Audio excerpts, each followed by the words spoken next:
Sebelumnya, Assalamualaikum warahmatullahi wabarakatuh. Kepada teman-teman sekalian, sahabat kepo, mohon maaf kalau tadi sedikit tertunda, ya hampir berapa menit nih, hampir 30 menitan ya, karena masalah teknis, maklum teknisnya sendiri, jadi semua ditangani sendiri, akhirnya agak sedikit kelabakan juga. Baik, teman-teman sekalian, baik yang di Google Meet maupun yang di YouTube yang sedang memantau, kita kali ini akan coba bahas tentang info GTK. Jadi kita batasi bahasan kita dengan data-data yang berhubungan dengan info GTK. Jadi tidak membahas tentang masalah-masalah yang lainnya. Nah, nanti pertanyaan mungkin saya akan ambil dari dua bagian, yaitu dari data-data pertanyaan yang sudah dikumpulkan oleh Pak Iwan Cahyadi dan Pak Esman. Nanti akan saya bacakan pertanyaannya, kalau mungkin dijawab akan saya jawab, jika tidak mungkin dijawab ya mungkin belum bisa dijawab begitu saat ini. Yang kedua, saya akan coba lihat dari live chatnya ya, mudah-mudahan bisa kejawab semua. Dan kalau tidak kejawab semua, mohon maaf dan mohon pengertiannya untuk untuk belum bisa dijawab gitu ya. Baik, sahabat kepo sekalian, di sini sudah ada beberapa pertanyaan dari yang dikumpulkan oleh Pak Esman dan Pak Iwan Cahyadi ya. Di sini ada sekitar 21 pertanyaan ya, 21 pertanyaan. Baik, saya akan ulang yang sempat saya bahas di Google Meet tadi, yaitu dari yang pertama, akun GTK yang dapat digunakan login GTK apakah harus diverifikasi atau semua akun GTK yang sudah terdaftar di SP data di kemdikbud.go.id. Baik, di info GTK sebagaimana kita lihat di sini ya, kalau kita lihat di layarnya, di info GTK ini ya, oke, saya kecilkan gambar saya dulu.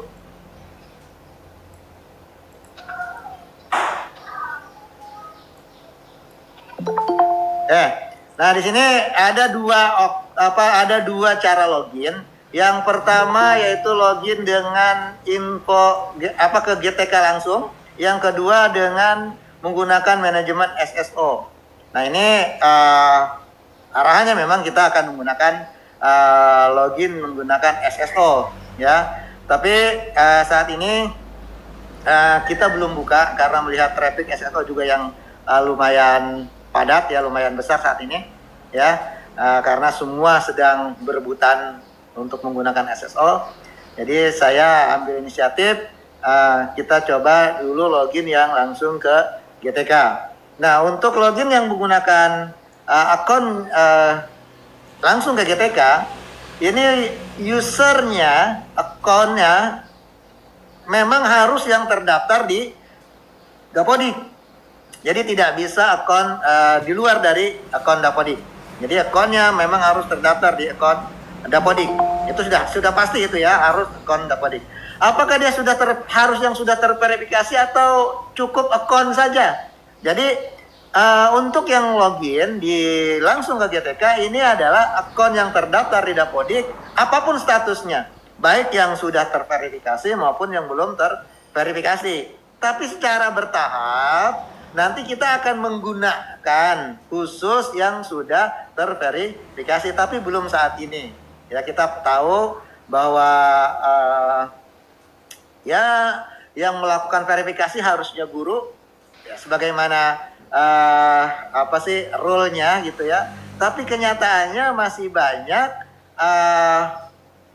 banyak yang melakukan verifikasi ini dilakukannya oleh operator sekolah, bukan oleh guru masing-masing, sehingga beban operator sekolah saat ini masih lumayan besar. Oleh karena itu untuk info GTK saat ini untuk semester ini belum mewajibkan yang terverifikasi, asalkan dia terdaftar di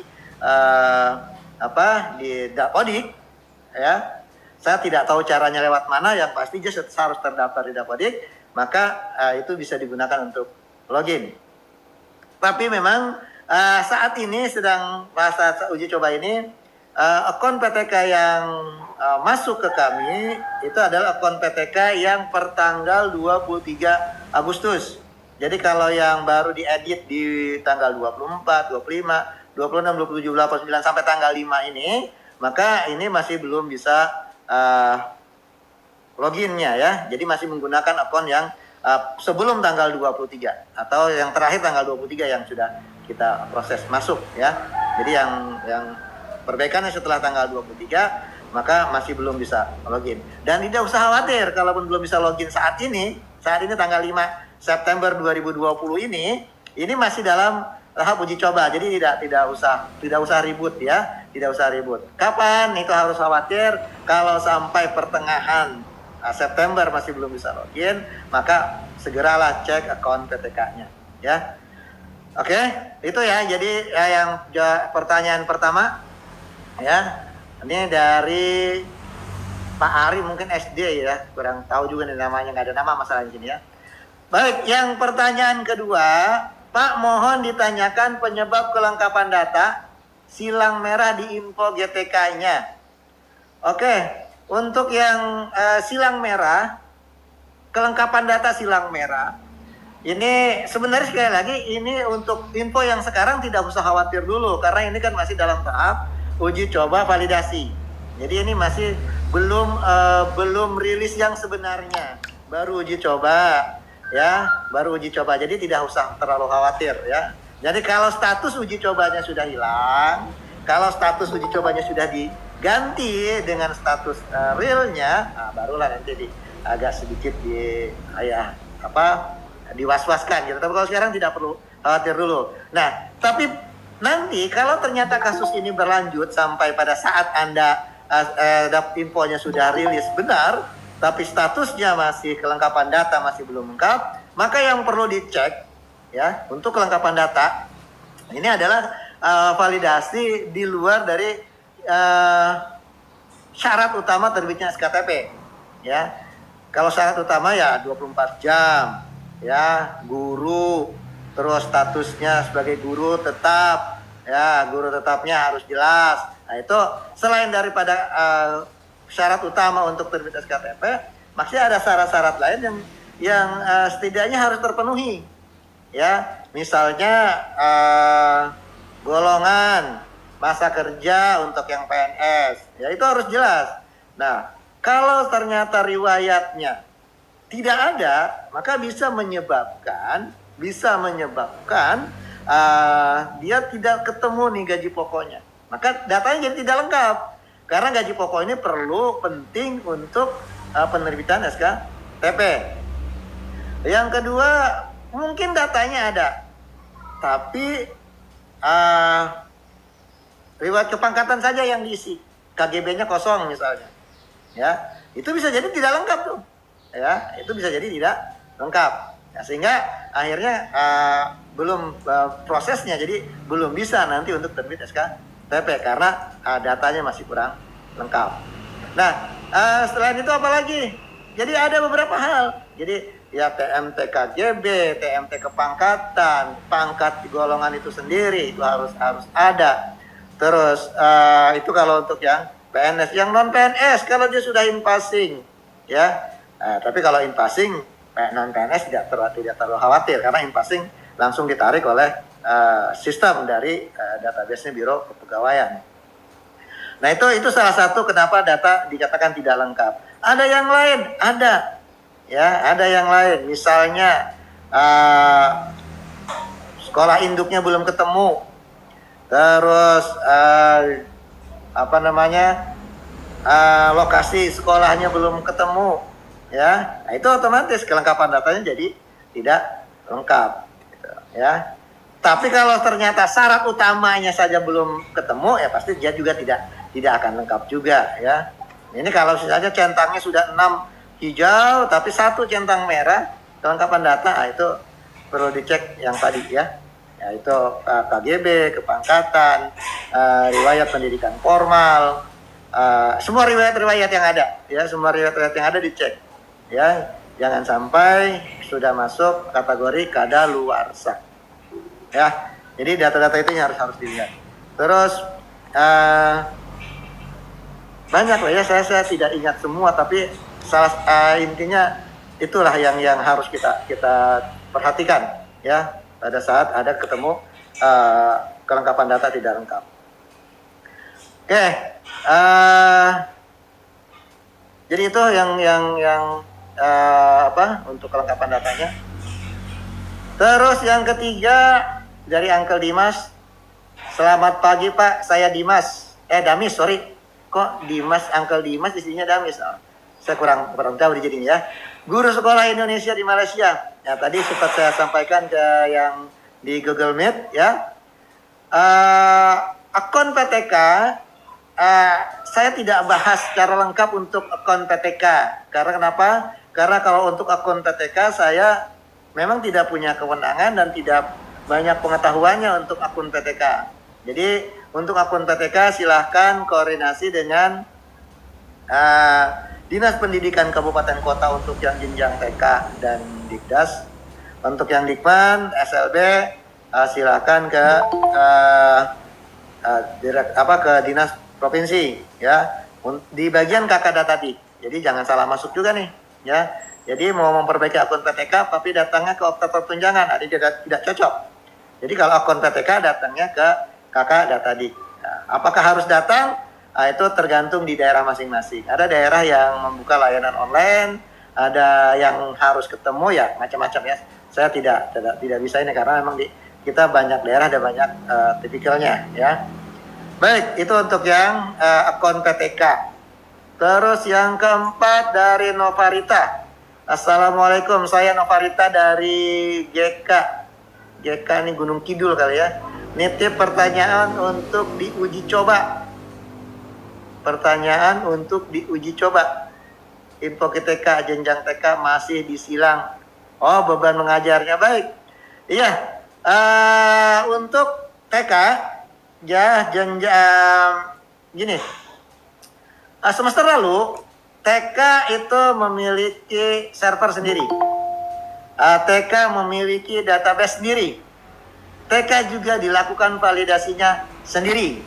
Ya, itu, ya. Nah, sekarang TK digabungkan ke Dikdasmen. Nah, karena kompleksitasnya lebih kompleks yang Dikdasmen untuk proses validasi, maka ya, dari data TK lah yang kita tarik ke Dikdasmen untuk validasinya dilakukan secara bersama-sama, ya. Nah, penggabungan validasi ini belum komplit semua untuk yang TK, ya. Jadi terutama di jam mengajar, sehingga banyak sekarang yang jam mengajarnya masih 0. Oleh karena itu info GTK sampai saat ini masih uji coba. Kenapa? Ya karena memang belum finish semua, gitu, ya. Jadi uji coba sekarang ini selain uji coba datanya, kita juga uji coba juga sistemnya, karena ada beberapa penambahan fitur di dalam info GTK dan ada beberapa yang dihilangkan, gitu, ya. Jadi kita mau lihat dulu nih sampai seberat mana server mampu untuk menanggung beban koneksi, ya, melayani minimal guru bersertifikat pendidik itu ada sekitar 1.500.000 orang. Nah, karena sebelumnya dulu itu kalau kita tambah yang macam-macam info ketika sudah berat. Oleh karena itu kita uji coba sekarang apakah koneksivitasnya juga berat atau masih bisa dilanjutkan, gitu. Nah, kalau ternyata memang berat dan sangat membebani koneksi teman-teman guru dan operator sekolah yang mengakses, maka kita akan kembalikan ke versi yang lama. Nah, ini sedang uji coba makanya, ya. Oke, itu, ya. Jadi untuk yang TK memang masih 0 untuk jam mengajarnya, tidak usah khawatir dulu. Ini masih tahap uji coba. Terus tugas tambahan Capsek, apa memang karena masih uji coba atau gimana? Mohon penjelasannya. Baik, tugas tambahan Capsek kalau untuk yang jenjang Dikdasmen harusnya sudah terbaca pada saat datanya memang sudah valid, ya. Nah, untuk yang PAUD sekali lagi mungkin bisa jadi karena proses penggabungan tadi. Tapi seharusnya sih sudah masuk untuk tugas tambahan, ya, kecuali jam mengajar, ya. Nah, tapi kita lihat saja, intinya saat ini masih uji coba dulu. Nah, kita akan benahi dulu mana-mana yang belum masuk, ya. Apa yang di lapangan terkendala, nah itu akan kita tes dulu, ya. Oleh karena itu saya katakan sekali lagi, ini masih uji coba. Itu ya untuk yang PAUD, ya. Jadi jangan, nggak usah khawatir kalau memang jamnya masih 0. Nah, kalau yang jenjang Dikdas harusnya jam sudah terbaca. Dikdasmen ya, Dikdasmen dan SLB harusnya sudah terbaca jamnya, ya. Walaupun mungkin masih kurang, walaupun masih belum akurat, walaupun rombelnya mungkin masih tidak terbaca semua, ya. Tapi dia harusnya ada yang sudah terbaca, ya. Kalau belum terbaca semua, ya bisa jadi, ya. Apalagi yang sinkronnya setelah tanggal 23 Agustus, ya, karena kita masih baca data yang pertanggal 23 Agustus ke bawah. Oke. Itu ya. Oke.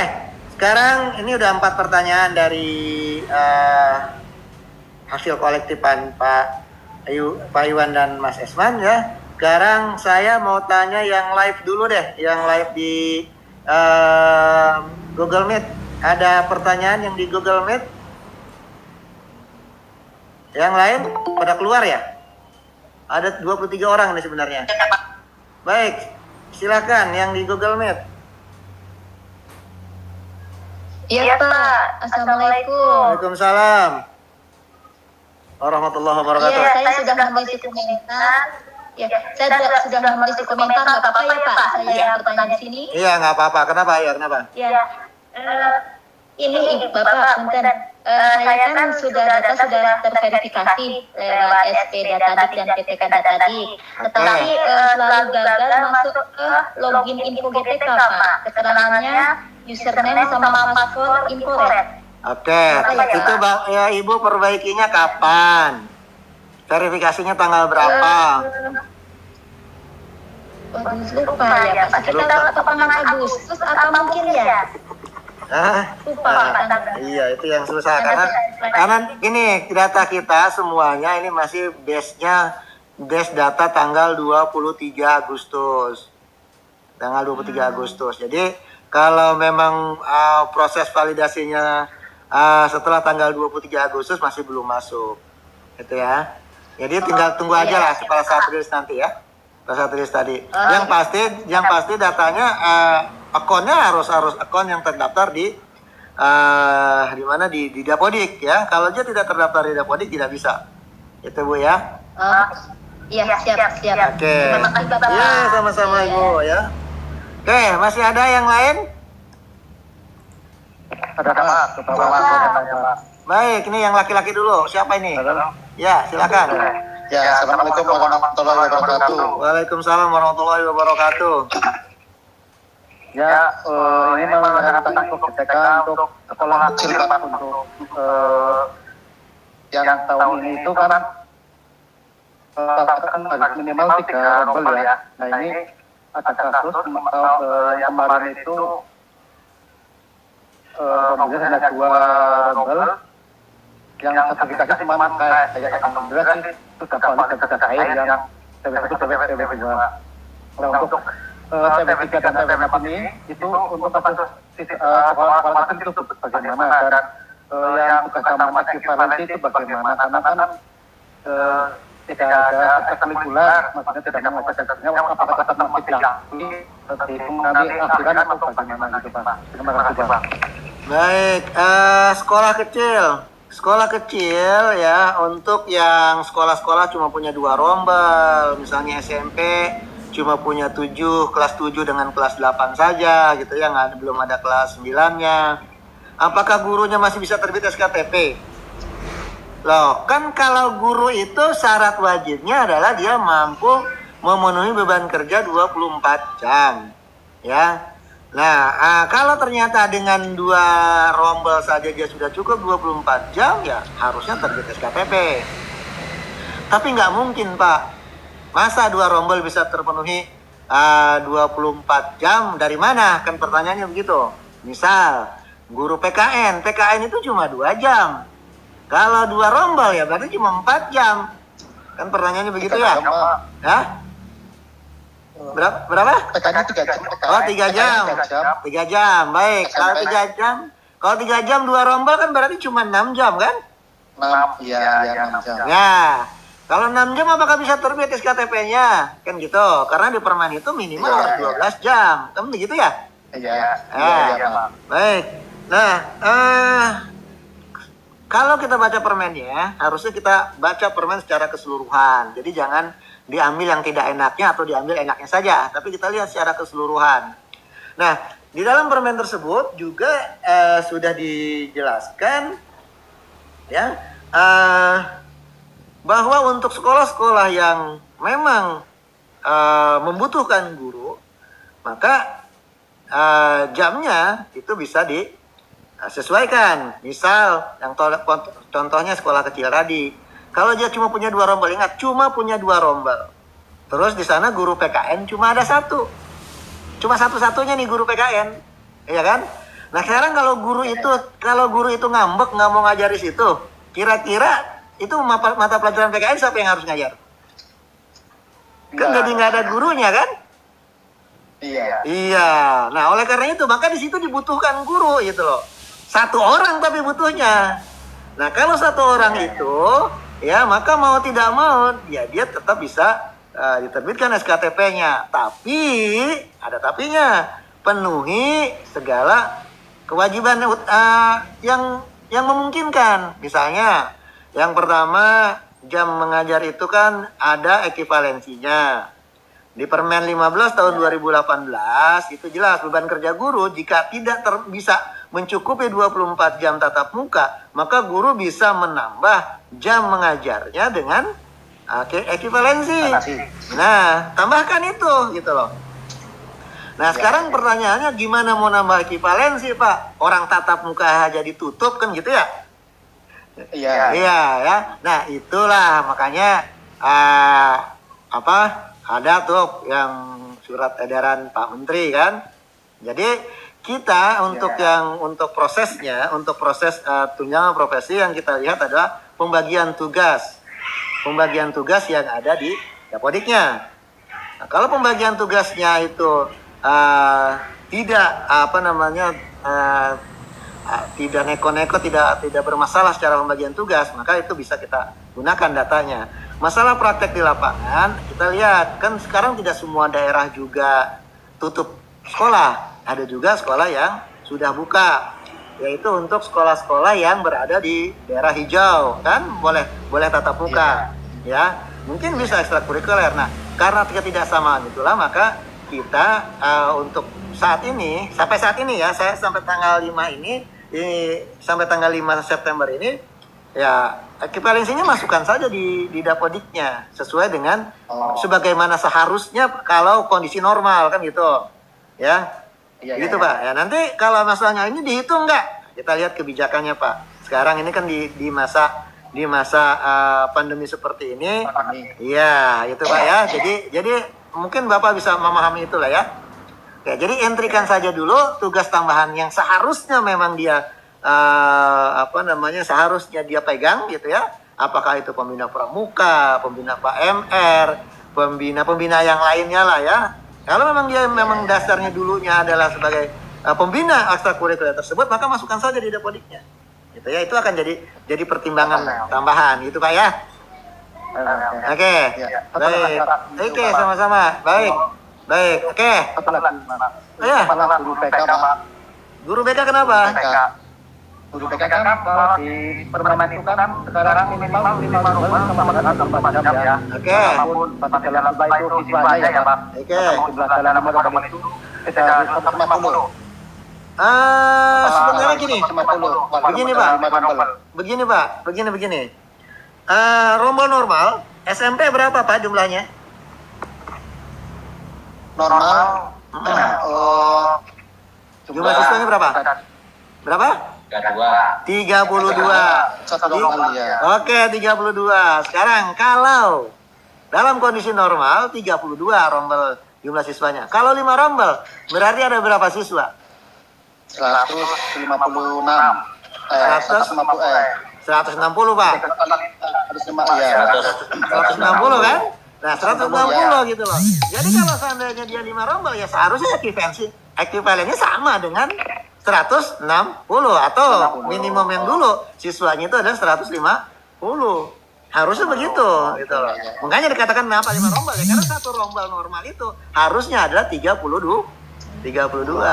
Tapi kenyataannya Pak, ya 32 berarti ya ekuivalen sama 150 itu ya. Iya, betul. Nah, sekarang bagaimana kalau ternyata kurang? Maka tambahkan ekuivalensi. Kan guru BK juga boleh ngambil ekuivalensi. Iya kan? Nah, saya yakin kalau 12 jam ya. Kalau 3 rombel iya, 12 jam. betul. Gitu ya. Oke, ya. Oke, sama-sama. Waalaikumsalam. Oke, itu yang dari Google Meet ya. Udah berapa orang tadi? 3 orang atau 2 orang? Baru 2. 2 orang. Oke, 1 orang lagi ya. Silakan. Ibu. Oke, monggo silakan ibu-ibu juga nggak apa-apa. Sebelumnya, Assalamualaikum warahmatullahi wabarakatuh. Waalaikumsalam warahmatullahi wabarakatuh. Maaf ya, ini mau tanya kaitannya dengan Impasing. Itu kita sudah dapat SK Impasing tahun 2018, tapi sampai saat ini di 2020 belum terrealisasi pencairannya dan belum masuk di info GTK. Kendala di kami itu sebenarnya dulu sempat NUPTK itu ganda, jadi satu NUPTK dipakai 2 PTK. Dan mungkin ini sudah sering dibahas di YouTube, tapi biar lebih plongnya, jika saya langsung ngomong ke Bang Nazar itu lebih plong, itu bagaimana menghabiskan menghadapi. Iya. Soalnya ini banyak kasus di lapangan seperti itu, dan kami pun belum bisa menerangkan secara detail. Kalau saya suruh simak YouTube Bang Nazar itu masih pada bingung. Tapi kalau saya tanya langsung seperti ini, mungkin nanti bisa saya pahami. Terima kasih mohon penjelasannya. Assalamualaikum. Waalaikumsalam warahmatullahi wabarakatuh. Baik, in-passing sejatinya harusnya datanya itu sama ya, antara data NUPTK, master NUPTK-nya, terus data dapodiknya, data sertifikasinya harusnya sama ya. Idealnya adalah sama gitu. Nah, tapi kenyataannya ini banyak yang tidak sama gitu loh. Kenyataannya banyak yang tidak sama. Nah, lalu bagaimana kalau seandainya terjadi tidak sama tadi gitu? Bagaimana saya harus menyikapinya gitu loh? Bagaimana saya harus mengambil langkah-langkah apa kan begitu ya? Nah, NUPTK ini kembali dulu ke dasarnya nih. NUPTK harusnya itu adalah 1 guru 1 NUPTK. 1 guru 1 NUPTK. Jangan lebih, jangan kurang. Lebih kebanyakan akan bermasalah, kurang tidak punya ya juga bermasalah gitu ya. Jadi tidak boleh lebih, tidak boleh kurang untuk NUPTK. 1 guru 1 NUPTK. Nah, tapi realnya sekarang kejadiannya adalah saya sudah punya NUPTK. Saya ikut in-passing pakai NUPTK 1, 2, 3. Tapi di Dapodik data saya 456. Sertifikasi 456. Sehingga tunjangan profesi saya tetap jalan gitu loh. Tanpa ada in-passing. Maaf Bang. Ya. Maaf, bukan begitu maksudnya. 1 NUPTK itu dipakai untuk 2 PTK. Jadi 1 NUPTK itu ada 2 nama. Oke. Kasusnya seperti itu. Baik. Oke, saya lanjutkan kejelasan saya dulu ya. Nah, sekarang ternyata guru itu punya 2 NUPTK. Pakai NUPTK yang pertama dipakai untuk in-passing, ya, yang kedua untuk sertifikasi. Yang 1, 2, 3, 4 itu untuk in-passing, 4, 5, 6 dipakai untuk sertifikasi. Ini tidak akan pernah ketemu. Yang kasus yang seperti ini tidak akan pernah ketemu. Maka bagaimana proses perbaikannya? Nah, in-passing yang menangani sampai saat ini adalah proses penilaiannya, proses penilaian angka kreditnya di direktorat masing-masing sesuai dengan jenjang, ya, di direktorat GTK sesuai dengan jenjangnya. Ya, nah untuk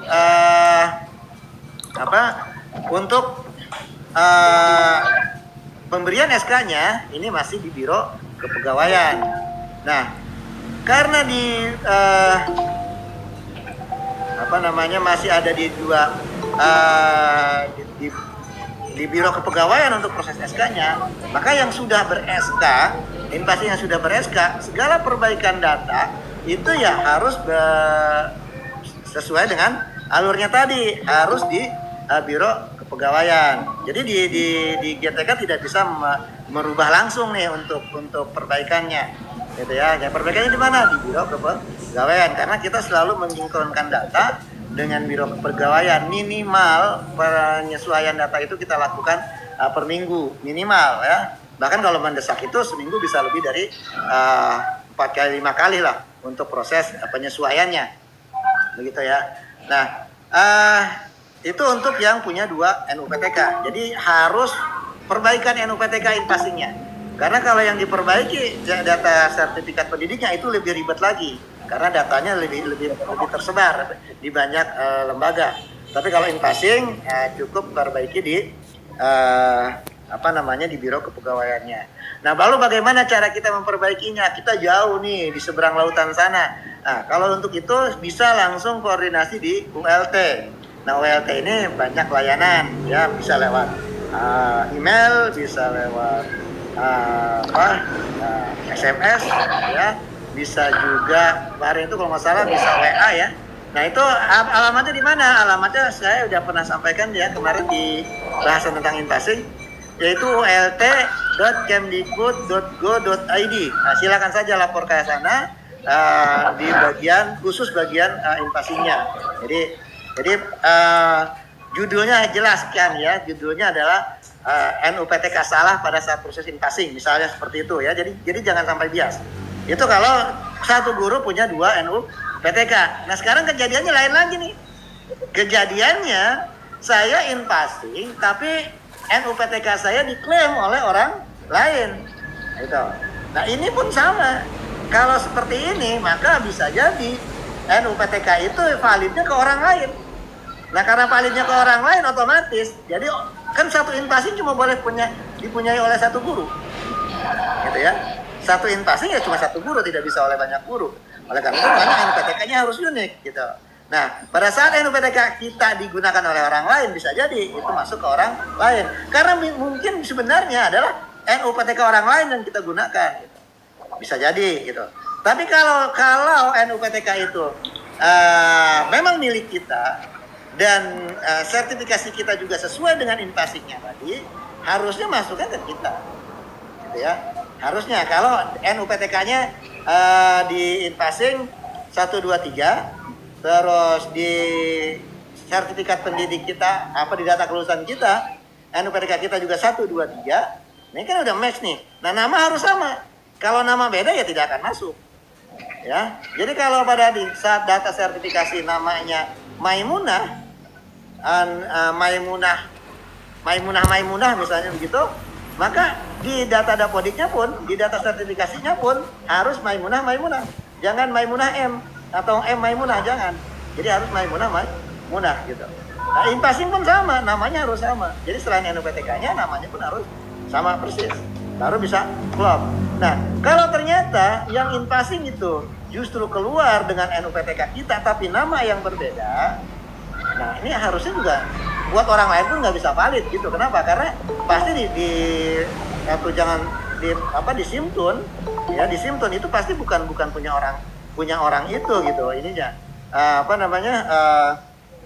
Inpasingnya ya gitu ya. Karena kan NUPTK di data kelulusan sertifikat pendidik ya, di data kelulusan sertifikasi itu NUPTK itu unik.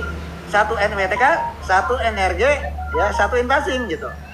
Ya. Tapi yang disandingkan tidak hanya NUPTK-nya. NUPTK-nya, namanya dan tanggal lahirnya.